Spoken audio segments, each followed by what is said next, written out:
A long time ago, there lived in Pennsylvania a little boy whose name was Benjamin West. This boy loved pictures. Indeed, there were few things that he loved more, but he had never seen any pictures except a few small ones in a book. His father and mother were Quakers, and they did not think it was right to spend money on such things. They thought that pictures might take one's mind away from things that were better or more useful. One day, Benjamin's mother had to go to a neighbor's or some errand, so she told Benjamin to stay in the house and take care of his baby sister till she came back. He was glad to do this, for he loved the baby. Yes, mother, he said, I will watch her every minute. I won't let anything hurt her. The baby was asleep in her cradle, and he must not make a noise and waken her. For some time he sat very still. He heard the clock ticking, he heard the birds singing, he began to feel a little lonesome. A fly lightened on the baby's cheek and he brushed it away. Then he thought what a pretty picture might be made of his sister's sweet face and little hands. He had no paper, but he knew where there was a smooth board. He had no pencil, but there was a piece of black charcoal on the hearth.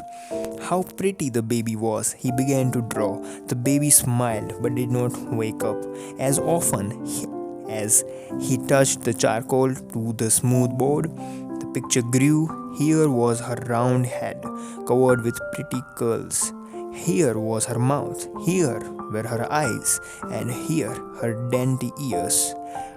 Here was her fat little neck. Here were her wonderful hands. So busy was he with the drawing that he did not think of anything else. He heard neither the clock nor the birds. He did not even hear his mother's footsteps as she came into the room. He did not hear her soft breathing as she stood over him and watched him finish the wonderful drawing. Oh, Benjamin, what was the bean doing? She cried. The lad sprang up alarmed. It's only a picture of baby, mother, he said. A picture of baby? Oh, wonderful. It looks just like her. The good woman was so overjoyed that she caught him in her arms and kissed him. Then suddenly she began to wonder whether this was right. Benjamin, how did you learn to draw such a picture? She asked. I didn't learn, he answered. I just did it. I couldn't help but do it. When Benjamin's father came home, his mother showed him the picture. It looks just like her, doesn't it? She said, but I'm afraid. I don't know what to think. Does you suppose that it is very wrong for Benjamin to do such a thing? The father did not answer. He turned the picture this way and that and looked at it from every side. He compared it with the baby's pretty face.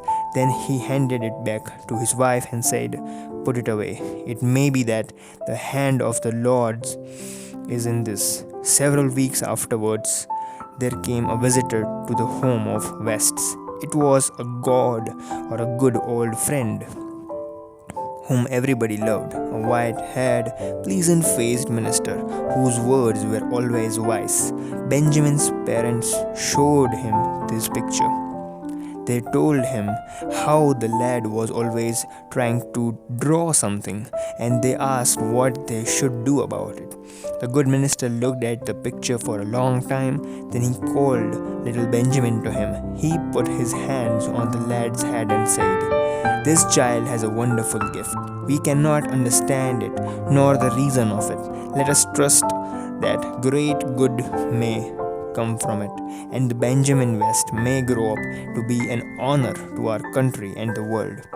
And the words of the old minister came true. The pictures of Benjamin West made him famous. He was the first great American painter. It's a truly inspirational tale and a great example of excellent moral values. Despite being written over 100 years ago, the story is still relevant today. If you are looking for some inspirational stories, consider subscribing. Thank you.